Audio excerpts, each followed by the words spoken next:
Hello, friends. Guess where we are? Back in the garage. Whoa, hang on now. Well, little Johnny there and his buddies are in front there. I don't want to see you guys throwing spitballs because you'd be rolling it to the back like happened last year. Hey, calm down now, people.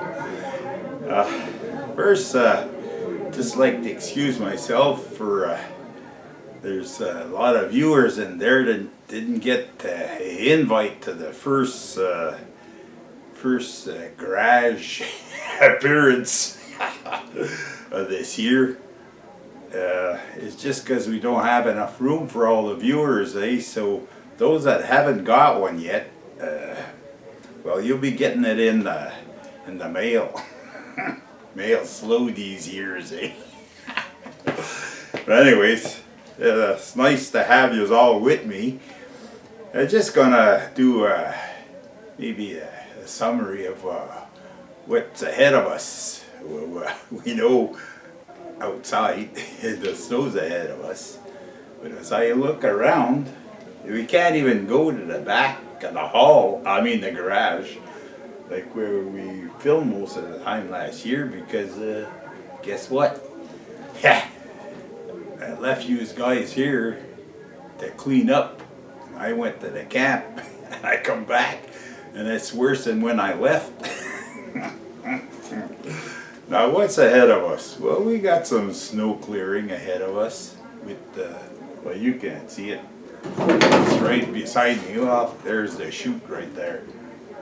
That was things that I should have done, okay? I was gonna sandblast the blower and the hood, which is in the back. I had taken the hood off, believe it or not. Okay, a little story here. Last spring, when I put the blower away, and I'll just turn it a little bit sideways so you'll get, you see? The snow blower is right there. But anyways, you don't have to see it all to know it's there. But see, I was supposed to paint the hood and then the sandblast and paint the hood and sandblast and paint the snowblower. But as usual, you know, I'm retired, eh? And us retirees don't have much time. So here we are. Winter's here, and almost here, I should say. Snow's almost here, and it's not done. So what I'll be doing is I'll be taking my shotgun. I'll maybe do a video on that for those of you that don't know what a shotgun is. Just spray some anti-corrosion oil on here, and maybe I'll just take a paintbrush and heat some grease, and I'll just paint where it's. See, that's what I do to my truck too, eh? When I have surface rust, eh?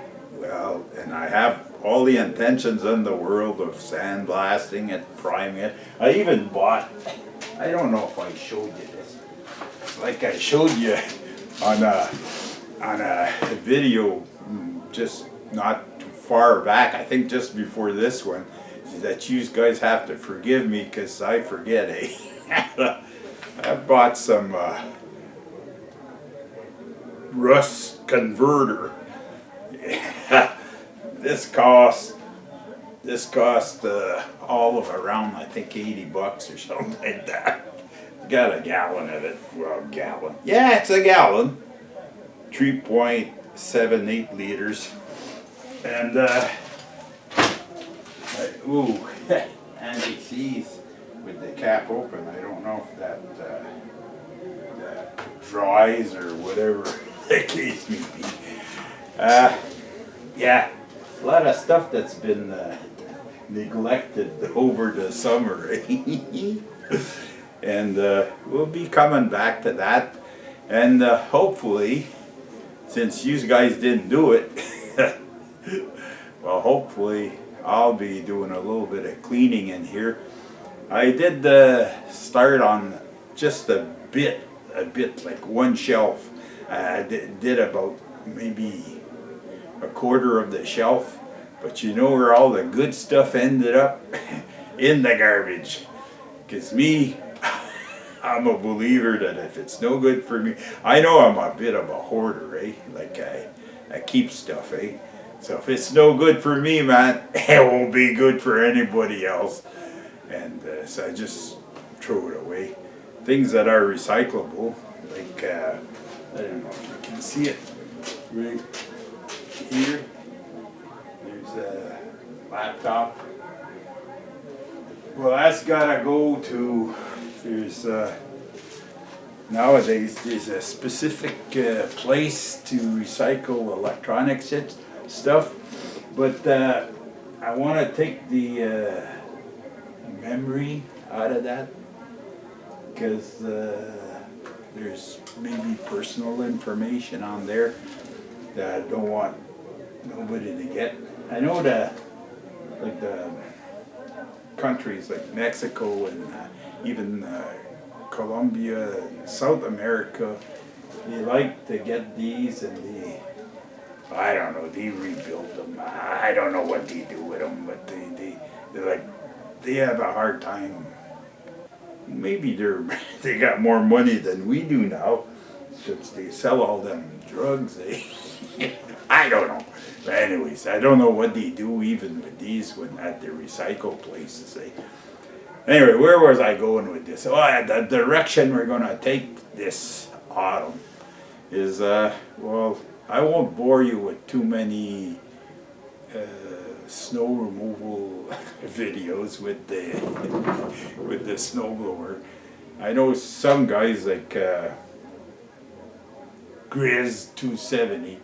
He likes that because I don't know if you've never seen a little snowblower like this. It's probably interesting for the people that don't get much snow.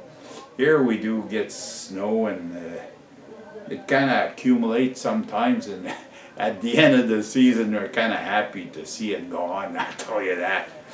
But anyways, we'll be cleaning the garage a bit this winter, getting rid of the stuff that we're not going to use. See, just give you an example, eh? I had an air hose. It was 100 feet long, eh? And I had it coiled up, eh? And it was on the far side, and I needed more air hose. Well, didn't really need it, but I wanted to take it to the camp just in case I needed it, eh? Well, I take it, and I just go like that with it, and it starts cracking, eh? Well, it's I don't know, not evaporated, but it's so brittle that it ended up in the garbage outside. It's going to go to the street. So that's it. Some things are worth keeping, and some things you keep them so long that they become no good. So you got to go through your stuff one by one. There's a lot of stuff in here that's good. Some of it's not good. Some of it I used to think was good when I was in the trade, like practicing, I should say, in the trade, like as a tradesman. But now that I'm done, it was good for me, but probably not good for many other people. Like I keep it. I got relays and transformers, and you wouldn't believe electrically. And electronic stuff, it just comes to mind there. I have a panel right here. It's a generator transfer switch. Just in the back of that, I have a 15 kV transformer. It's all stuff that is too much. The garage is full, so I gotta get rid of some. So I'll be going through some of that this winter. Some of it's good stuff, like just what I see in the back there. I see a hole saw kit. I know I have at least 2, maybe 3. They're electrical hole saw kits. I know. Oh no, he was going through step bits, and Steve Robb was going through step bits. Like I'm talking hole saw. Well, the step bits never really replace the hole saws. They like for tradesmen anyways, I can say. For homeowners, well, I can't say too much about for homeowners, but in the trades, a sted bit will be good for tin stuff, but there's a limit to how much a hole saw. Well, I've seen go through a 1/2 inch plate with a hole saw, but there's a technique. I want to show this winter too. I see a lot of people put a hole saw on a drill press.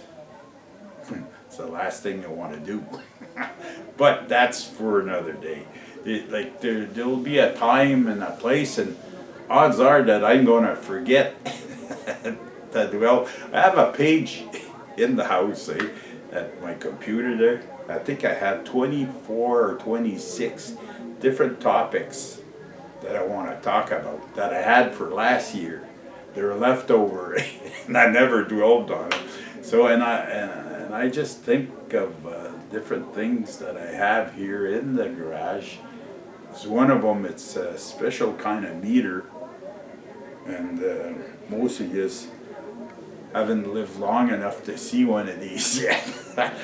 I want to touch on this year, and there's another thing I want to touch on. My son was supposed to come here last year, and we were going to do a video on this particular thing, but it just never came up. So that's it. So I don't know what this was all about. I'd like to thank Johnny and his little buddies in front here. Yeah. For staying quiet. And all you people for coming. And all the others on YouTube land, you'll be getting invites too to come to the garage. So if you want to come and participate, you'll be welcome. And if you don't want to come, well, you subscribe and you put in comments. I'll try to answer non-generic answers mostly, and thumbs up's appreciated. And just like usual, keep smiling, and we'll see you in the next one.